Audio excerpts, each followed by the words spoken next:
ఒక ధర్మస్థలిలోని నేత్రావతి నది పరివాహక ప్రాంతంలో 15 శవాలను, స్నానాల గట్టాల వద్ద 4 శవాలను, ధర్మస్థలి హైవే పక్కన మరో 4 శవాలు, అజికూర్కి వెళ్లే హైవేలో 15 శవాల్లో 13వ శవంగా మార్క్ చేశారు. ఇక కన్వాడి అనే ఏరియాలో మరో 2 డెడ్ బాడీస్ పాతి పెట్టినట్లు చెప్పుకొచ్చారు. కాగా ఇందులో ఇప్పటి వరకు 15 శవాలు మాత్రమే పోలీసులు మార్క్ చేశారు. దీంతో ఆయా ప్రాంతాల్లో ఎలాంటి ఇతర కార్యకలాపాలు జరగకుండా సిట్ అధికారులు వాటికి జియో ట్యాగింగ్ చేశారు. అంతేకాకుండా ఫోటోలు తీసి కాపలా కోసం సాయుధ పోలీసులను ఏర్పాటు చేశారు. ఇక ఈ పారిశుద్ధ కార్మికుడి ఫేస్ ఎవరికీ తెలియకూడదని కోర్టు ఆదేశాలతో అతడి మొహానికి ప్రత్యేకంగా మాస్క్ తయారు చేయించారు.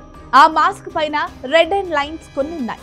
ఆ రెడ్ అండ్ వైట్ తో అతని మాస్క్ ని గ్రాఫిక్స్ తీయడం గానీ ఏఐలో తీయటం గానీ సాధ్యం కాకుండా ఉండేందుకు ఈ రకంగా టెక్నాలజీతో తయారు చేసినట్లు తెలుస్తోంది. 1998-2014 మధ్య కాలంలో తాను కొందరి ఒత్తిడి కారణంగా వందలాది మృతదేహాలకు అంత్యక్రియలు నిర్వహించానని, వీరిలో చాలా మంది మహిళలు, మైనర్ బాలికలున్నారని మాజీ పారిశుద్ధ కార్మికుడు తన ఫిర్యాదులో పేర్కొన్న విషయం తెలిసిందే.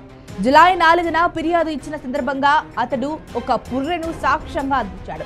దీనిపై కర్ణాటక ప్రభుత్వం జులై 19న డీజీపీ ప్రణబ్ మహంతి నేతృత్వంలో ఒక ఎస్ఐటీని ఏర్పాటు చేసింది. సిట్ అధికారులు తర్వాత ఫిర్యాదుదారుని 2 రోజుల పాటు మంగళూరులో ప్రశ్నించారు. దర్యాప్తు అధికారి జితేంద్ర కుమార్ దయామ ఆ వివరాలను రికార్డు చేశారు. ఆ తర్వాత సోమవారం ఫిర్యాదుదారుతో కలిసి ఆన్ సైట్ పరిశీలనలు జరిపింది. మొత్తం 15 అనుమానిత ప్రాంతాలను గుర్తించింది.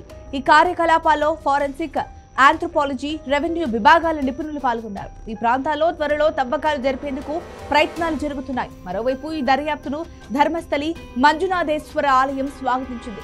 విచారణ పారదర్శకంగా జరగాలని కోరింది.